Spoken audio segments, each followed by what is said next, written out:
बच्चा अभी तक हमने ऑर्गेनिक केमिस्ट्री के अंदर क्लास 12th का हमने 3 लेक्चर हमने देख लिए हैं, जिसके अंदर पहले दिन हमने आधी नेम रिएक्शंस करी थी, 11-12 नेम रिएक्शंस पढ़ी थी। सेकंड लेक्चर के अंदर फिर से हमने नेम रिएक्शन पढ़ी थी, ताकि थोड़ी-थोड़ी अगर आप पढ़ोगे तो आपको बहुत अच्छे से याद होंगी। उनकी ट्रिक्स भी हमने बताई थी। और उसके बाद डे 3 के अंदर हम लोगों ने पूरा वन शॉट किया था नेम रिएक्शन का, जहाँ पर कैसे नेम रिएक्शंस को आपस में कंबाइन करके याद करना है, कैसे लिंक अप करके याद करना है, किनको एक साथ में ध्यान रखना है, वो सारी बातें हमने इन 3 लेक्चर्स के अंदर पढ़ी थी। ठीक है? उसके बाद 4th लेक्चर के अंदर आज हम क्योंकि जब हम रिएक्शंस याद कर रहे हैं बेटा, तो आज जो हमारे क्वेश्चंस आते हैं, कंप्लीट द रिएक्शंस हमारे पास आता है। क्वेश्चंस के अंदर कन्वर्जन आपसे पेपर के अंदर पूछता है।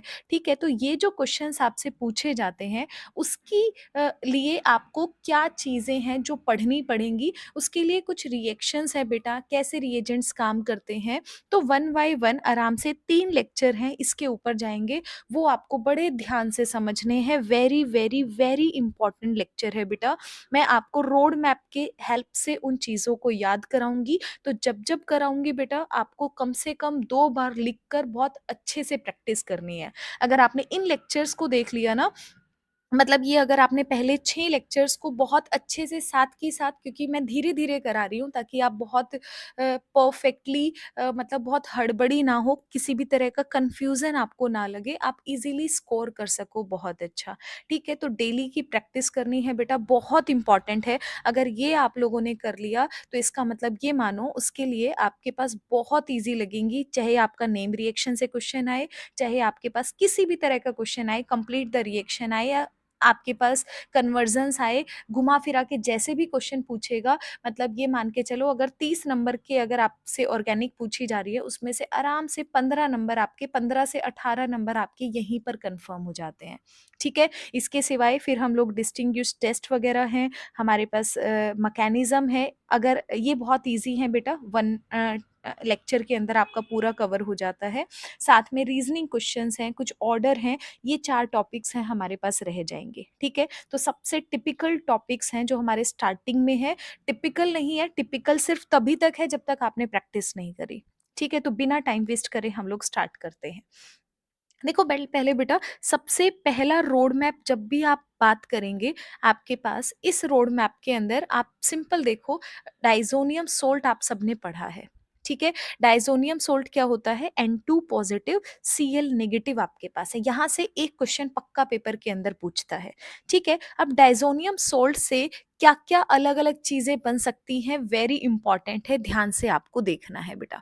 ठीक है? तो सबसे पहले अगर मैं यहाँ पर बात करती हूँ कि मुझे डाइज़ोनियम सोल्ट से फिनोल चाहिए, पेपर के अंदर बहुत बार पूछा है, वेरी, वेरी इंपॉर्टेंट है बेटा ये आपका कन्वर्जन्स के अंदर। ठीक है? तो डाइज़ोनियम सोल्ट से बेटा अगर आपको यहाँ पर क्या नाम है, फिनोल चाहिए, तो आपको सिंपल क्या करना पड़ता है, हाइड्रोलिसिस करना पड़ता है लो टेम्परेचर के ऊपर यहाँ पर। ठीक है? इसके बाद अगर आपको डाइज़ोनियम सोल्ट से बेटा सिंपल बेंज़ीन चाहिए, ये भी आपका बहुत इम्पोर्टेंट है, पेपर के अंदर पूछा गया है, तो आपको ध्यान में रखना है कि आपको H3PO2 डालना पड़ेगा डाइज़ोनियम सोल्ट में, अगर आपको यहाँ पे बेंज़ीन चाहिए है। ठीक है? उसके बाद अगर आपको बेटा यहाँ पर क्लोरोबेंज़ीन चाहिए है, आपको ब्रोमोबेंज़ीन चाहिए है, आपको साइनोबेंज़ीन चाहिए है, तो इसके लिए हम लोगों ने पढ़ा है, हम लोग सैंडमियर रिएक्शन को भी फ़ॉलो कर सकते हैं, हम गेटरमैन रिएक्शन को भी बेटा फ़ॉलो कर सकते हैं। ठीक है? गेटरमैन का मतलब है कॉपर प्लस HCl या कॉपर प्लस HBr, इस तरह से आपको डालना पड़ता है। सैंडमियर का मतलब है आपने क्यूप्रस हैलाइड डाल दिया, जैसे अगर मैं साइनाइड वाले के केस में बात करूँगी तो क्यूप्रस साइनाइड हो जाएगा। तो ये आपके पास 2 रिएक्शंस हैं, उनको आपको फ़ॉलो करना होता है। ठीक है?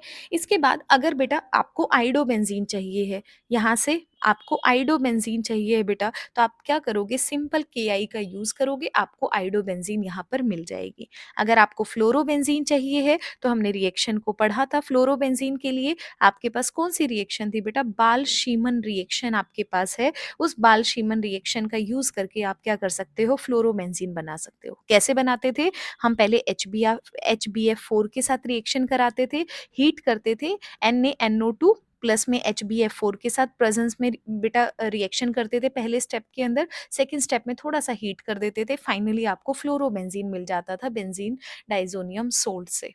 ठीक है। इसके बाद एक और वेरी वेरी इंपॉर्टेंट रिएक्शन बेटा आपके पास है, एक आपके पास है यहाँ पर जो आपको जिसे हम बोलते हैं कपलिंग रिएक्शन, बहुत इंपॉर्टेंट रिएक्शन है कपलिंग रिएक्शन आपके पास। ठीक है। तो कपलिंग के अंदर आपको क्या करना पड़ता है बेटा, आप यहाँ पर किसी का भी यूज कर सकते हो, या तो फिनोल का भी यूज कर सकते हो, दोनों पेपर में पूछी गई हैं, या फिर एनिलीन का यूज कर सकते हो। तो कपल करेंगे रिएक्शन तो आपका क्या हो जाएगा, N2, इधर आपके पास ग्रुप आ जाएगा, OH है तो OH आ जाएगा, NH2 है तो बेटा NH2 आ जाएगा।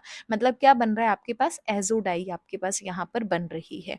ये मोस्ट इंपॉर्टेंट रोड मैप आपके पास है। एक और रिएक्शन यहाँ पर आपके पास होती है बेटा, अगर आपने KSH के साथ काम किया है, मतलब अगर आपको क्या बनाना है, आपके पास देखो अगर आपने इसके ऊपर OH लगाया तो क्या हो जाता है, फिनोल हो जाता है।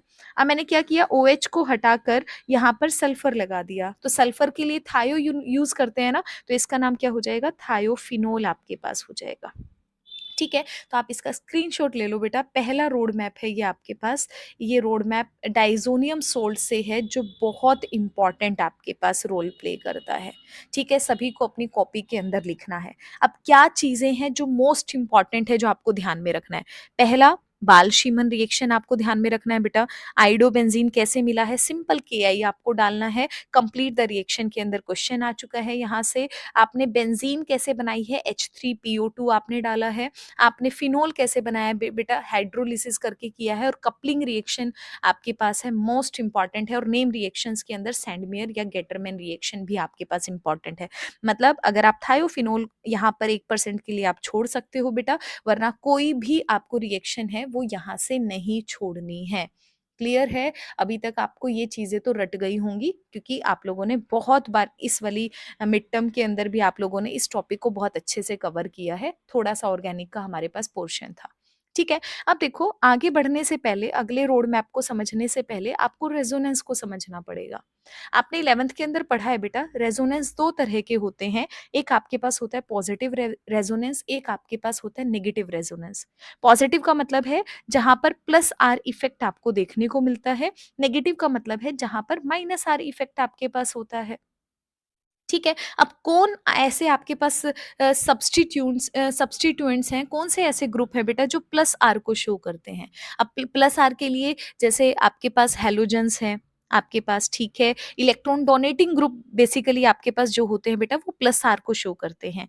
हेलोजेंस आपके पास हैं, आपके पास OH है बेटा, OR आपके पास है, OCOR आपके पास है बेटा, आपके पास NR2 है, आपके पास NH2 है बेटा, यहाँ पे क्या है, लोन पेयर आपके पास है बेटा। तो ये सारे कैसे काम करते हैं, इलेक्ट्रॉन डोनेटिंग ग्रुप की तरह काम करते हैं।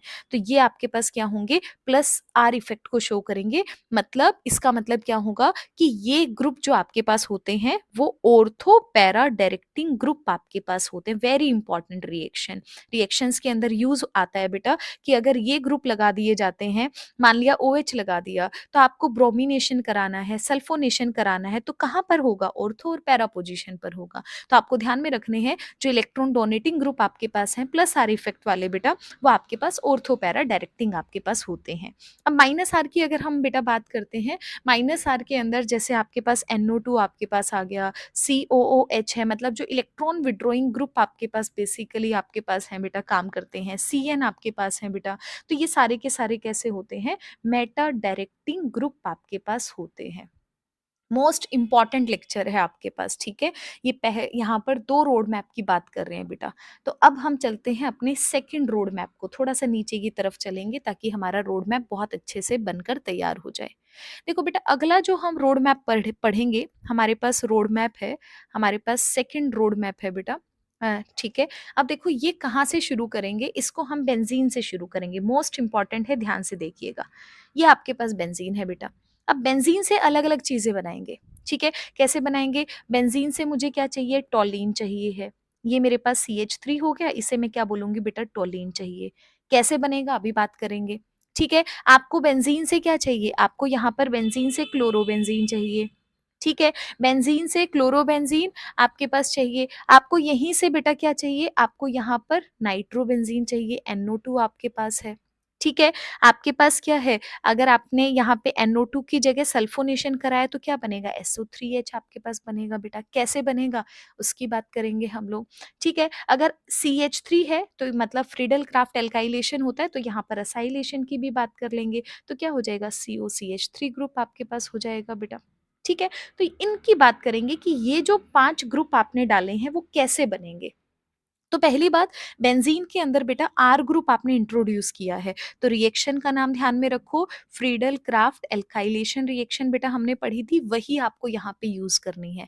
मतलब आपने क्या डाला, CH3Cl लिया बेटा, एनहाइड्रस AlCl3 की प्रेजेंस में आप लोगों ने कराया, तो क्या बन गया? टोलीन बन गया। अब अगर कन्वर्जन में पूछा गया बेंजीन से आपको ये ग्रुप बनाना है, तो उसके लिए क्या करोगे? यहाँ पर आपके पास फ्रीडल क्राफ्ट असाइलेशन आपके पास है बेटा। असाइलेशन क्या होता है? COCH3 को बोलते हैं, ठीक है? अब देखो कौन सा ग्रुप जुड़ा है, COCH3 जुड़ा है ना, तो आप क्या करोगे? CH3COCl लिखोगे एनहाइड्रस AlCl3 की प्रेजेंस में बेटा, तो आपके पास क्या बन जाएगा? ये वाला प्रोडक्ट बन जाएगा। वेरी वेरी इंपॉर्टेंट आपके पास है, ठीक है? अब इसी के साथ एक चीज और आपको ध्यान में रखनी है। मान लिया कि ये ग्रुप आपको मैंने दे दिया, जिसको मैंने हाईलाइट किया है बेटा, ये ग्रुप मैंने आपको दे दिया, और मैं आपसे पूछती हूँ कि अगर मुझे इसको कन्वर्ट करना है आपके पास CH2CH3 ग्रुप के अंदर, तो आपको क्या करना पड़ेगा? तो ध्यान दो, हमने एक रिएक्शन पढ़ी थी बेटा, आपने दो रिएक्शन पढ़ी थी, क्लेमेंसन रिडक्शन रिएक्शन आपने पढ़ी थी, आपने वुल्फ किश्नर रिडक्शन रिएक्शन आपने पढ़ी थी। दोनों रिएक्शन क्या करती थी बेटा? CO को CH2 में बदलने का काम करती थी, ठीक है? आप दोनों में से कोई भी रिएक्शन यहाँ पर डाल सकते हो। मैंने क्या किया, क्लेमेंसन रिडक्शन रिएक्शन रखा रहा, मतलब जिंक अमलगम यहाँ पर डाला बेटा डाइल्यूट HCl की प्रेजेंस में, तो आपका CO किस में बदल जाएगा? CH2 के अंदर आपके पास बदल जाएगा। तो ये एक तरीका है कि आपको किस तरह से सोचना है। मतलब यहाँ पर मैंने आपको क्या बताया कि अगर मेरे पास फिनो सिंपल बेंजीन है बेटा, और मैंने आपको ये वाला ग्रुप बोल दिया कि आपके पास किस तरह से बनेगा। दो तरीके हैं, आप फ्रीडल क्राफ्ट असाइलेशन के थ्रू अभी मैंने बताया, आप सीधा फ्रीडल क्राफ्ट एल्काइलेशन भी करा सकते हो बेटा। ये एल्काइल ग्रुप है, हैलाइड डाल दो एनहाइड्रस AlCl3 की प्रेजेंस में, तो डायरेक्टली वन स्टेप के अंदर आ जाएगा। अगर टू स्टेप के अंदर है, आप असाइलेशन डालो, यहाँ डालो। मतलब आपकी सोच के ऊपर डिपेंड करता है कि आप कहाँ से शुरू करोगे, कहाँ पर एंड करोगे। अब डेली हम जब बेटा प्रैक्टिस करेंगे ना, तो आपको बहुत ईज़ी हो जाएगा। अगर आप एक फ्लो के साथ डेली प्रैक्टिस करोगे, तो आपको समझ में आने लग जाएगा कि आपको कहाँ से शुरू करना है, किस तरह से आपको सोचना है, किस डायरेक्शन के अंदर आपको सोचना है बेटा, वो आपको बहुत हेल्प करेगा। ठीक है? तो समझ आया कि थोड़ा बहुत कि किस तरह से ये सारे के सारे, आपको सिंपल एरो मत समझिए। यहाँ के हर पार्ट से बेटा क्वेश्चंस आए हुए हैं। अभी जब हम क्वेश्चंस की प्रैक्टिस करेंगे, तो मैं आपको क्वेश्चंस दिखाऊँगी, क्वेश्चन पेपर्स को हम लोग सॉल्व करेंगे, वहाँ पर ये चीज़ें आपको दिखाई देंगी। ठीक है? आगे बढ़ते हैं। अगर आपको NO2 चाहिए बेटा, मतलब आपको क्या कराना पड़ेगा? नाइट्रेशन आपको कराना पड़ेगा बेटा। नाइट्रेशन का मतलब क्या होता था? आपने यहाँ पे क्या डाला? HNO3 आपने डाला, प्लस में concentrated HNO3, concentrated sulphuric acid आपने यहाँ पे डाला है बेटा, 3:1 रेशो में जाता है, तो आपका क्या आ जाएगा? नाइट्रोबेंजीन आपके पास बन जाएगा। ठीक है? एक क्वेश्चन है, बहुत इंपॉर्टेंट है, बार-बार पूछता है। क्या पूछता है कि नाइट्रोबेंजीन से अगर मुझे एनिलीन चाहिए बेटा, एनिलीन का मतलब क्या है? NO, O2 का हटना, H2 का जुड़ना, इसे क्या बोलते हैं? रिडक्शन बोलते हैं ना। O2 बाहर चला गया, एडिशन ऑफ हाइड्रोजन, रिडक्शन बोलेंगे। अब रिडक्शन कैसे करा सकते हो? सिंपल करा सकते हो, आप यहाँ पे टिन HCl की प्रेजेंस में करा दो भाई। ये क्या करता है? रिडक्शन करने का काम करता है। अभी हम रिएजेंट पढ़ेंगे, आपके पास एक रिएजेंट का मैंने आपको वीडियो भी डाला हुआ है कि कौन रिएजेंट किस तरह से काम करता है बेटा, आप वहाँ सारे रिएजेंट्स के फंक्शंस को पढ़ सकते हो। ठीक है? तो यहाँ पे आपने सिंपल रिडक्शन करना है, तो टिन मैंने HCl डाल दिया, तो आपको क्या मिल गया? बेंजीन से नाइट्रोबेंजीन, नाइट्रोबेंजीन से एनिलीन। मतलब अगर मैं आपको कह दूं, आप क्या करो, आप बेंजीन से एनिलीन बनाओ, तो आप क्या कर सकते हो? इस वाले मेथड को फॉलो कर सकते हो टू स्टेप के अंदर। क्लियर है? इसके बाद देखो आगे। अब देखो आपको सल्फोनेशन कराना है बेटा। सल्फोनेशन के अंदर क्या करते हैं? H2SO4 हम लोग डालते हैं, तो सल्फोनेशन हो जाएगा। मतलब ये क्या बन जाएगा आपके पास? बेंजीन, बेंजीन सल्फोनो सल्फोनोनिक एसिड आपके पास यहाँ पर बन जाएगा। क्लियर है? आगे देखो, क्लोरोबेंज़ीन आपको बनाना है बेटा। क्लोरोबेंज़ीन के अंदर सिंपल क्या करोगे? क्लोरीनेशन करोगे बेटा। किसकी प्रेज़ेंस में कराते हैं? वापस से एनहाइड्रस FeCl3 या फिर AlCl3 की प्रेज़ेंस में आप लोग कराते हो तो क्लोरोबेंज़ीन आपके पास बन जाता है। ठीक है? अब क्लोरोबेंज़ीन से मुझे 1-2 चीज़ें और याद आ गई हैं, वो भी मैं आपको यहाँ पे साथ के साथ करा देती हूँ। देखो बेटा, अगर क्लोरोबेंज़ीन होती थी, याद करो एक बार ध्यान से, अगर क्लोरोबेंज़ीन से मुझे क्या चाहिए है? बाइफिनाइल चाहिए है। याद करो नेम रिएक्शन क्या होती थी? सबसे ईज़ी रिएक्शन स्टार्टिंग की, Wurtz reaction, Fittig reaction, Wurtz Fittig reaction. अब देखो अराइल हैलाइड है, अराइल हैलाइड के अंदर कौन-सी रिएक्शन होती है? फिटिक रिएक्शन आपके पास है। मतलब आपने 2 मोल आपने इसके लिए बेटा इसके अंदर क्या डाला? सोडियम डाला, ड्राई ईथर की प्रेज़ेंस में रिएक्शन को कराया तो दोनों अराइल ग्रुप आपस में जुड़ गए, जिसे हम क्या कहते हैं? बाइफिनाइल कहते हैं। Very, very, very important reaction है बेटा, पेपर में बहुत बार रिपीट हुई है। ठीक है? मतलब बेंज़ीन, सिंपल बेंज़ीन थी बेटा, बेंज़ीन से क्लोरोबेंज़ीन बना लिया, बेंज़ीन से बाइफिनाइल बना लिया। देखो, 2 स्टेप के अंदर आपने बना लिया यहाँ पे। एक और चीज़ अब मुझे याद आ रही है, वो भी मैं साथ के साथ कराती हूँ। देखो, लिंक अप करना बहुत ज़रूरी है बेटा। आपको पता होना चाहिए कि हम कहाँ से शुरू कर रहे हैं, कहाँ पे खत्म कर रहे हैं। ठीक है? अब देखो मेरे पास एक क्लोरोबेंज़ीन है बेटा, इस क्लोरोबेंज़ीन से मैं क्या कर सकती हूँ? एनिलीन को भी बना सकती हूँ। कैसे बना सकते हो? ध्यान से देखो आपके पास। आप क्या करोगे? सिंपल अमोनिया डालोगे बेटा।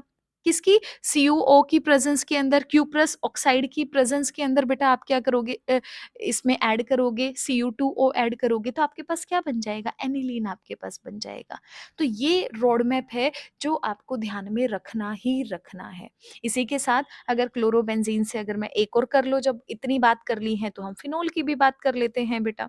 ठीक है? अगर आपके पास क्लोरोबेंज़ीन से बेटा आपको फिनोल बनाना है तो हम क्या करेंगे? NaOH यहाँ पे डालेंगे बेटा HCl की प्रेज़ेंस में, 6 two 3 Kelvin temperature, 300 atmospheric pressure है, इसको मेंटेन करेंगे तो हमारे पास क्या बन जाएगा? यहाँ पे फिनोल बन जाएगा। तो ये जो कन्वर्जन्स है आपके पास, कहने को छोटा लेक्चर है बेटा लेकिन बहुत बड़ी बात है। अगर आपने इन छोटी-छोटी चीज़ों को जो आप 11th से पढ़ते आ रहे हो, कुछ आपने 12th में पढ़ी है बेटा, बहुत इम्पोर्टेंट है। इसको एक बार समझ लिया ना आपने, 2 बार प्रैक्टिस कर ली तो आगे आने वाले जो ऑर्गेनिक है आपको सबसे ईज़ी केमिस्ट्री के अंदर ऑर्गेनिक लगने लग जाएगी, सबसे इंटरेस्टिंग ये लगने लग जाएगी।